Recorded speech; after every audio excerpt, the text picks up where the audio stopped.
Son destin a basculé en quelques heures dans l'après-midi du 8 septembre dernier, alors qu'il s'apprêtait à devenir président de la République par intérim, le temps du processus électoral, comme le prévoit la Constitution. Mais à la surprise générale, il a renoncé la veille de sa prise de poste. C'est donc le gouvernement qui a pris le pouvoir par intérim sur une décision de la Haute Cour constitutionnelle. Mais un mois plus tard, le président du Sénat est sorti de l'ombre. Il dit avoir subi 3 semaines de pression du gouvernement pour qu'il cède sa place.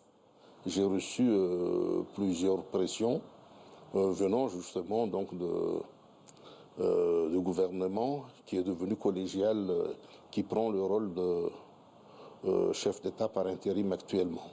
Ça venait de plusieurs personnes, mais c'était surtout quelques membres de ce gouvernement.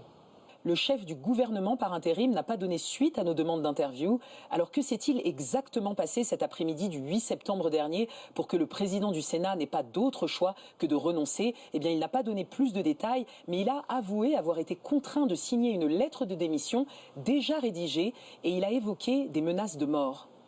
J'ai eu peur pour ma personne, mais pour moi, je fais la politique, je n'ai pas le droit. Mais bon, pour mes enfants. Donc j'ai envoyé ma fille de 15 ans déjà en France. Donc on vous a dit, vous et votre famille, vous risquez de mourir si vous ne renoncez pas. Ah ben, eh bien exactement. Il n'y a pas d'autre mot à qualifier cela. C'est la méthode mafieuse. Le président du Sénat a révélé avoir prévenu le président André Rajoelina des pressions qu'il subissait, mais cela n'a rien changé. Quelques semaines après cette démission forcée, eh bien, il affirme qu'on a voulu le mettre définitivement hors jeu. Il accuse le conseiller spécial du président sortant, Jean-André Soudz, et l'ancien sénateur Sylvain Rabetsaroun d'avoir fait pression pour qu'il accepte un poste d'ambassadeur et quitte le pays. Contactés, les deux accusés nient catégoriquement les faits.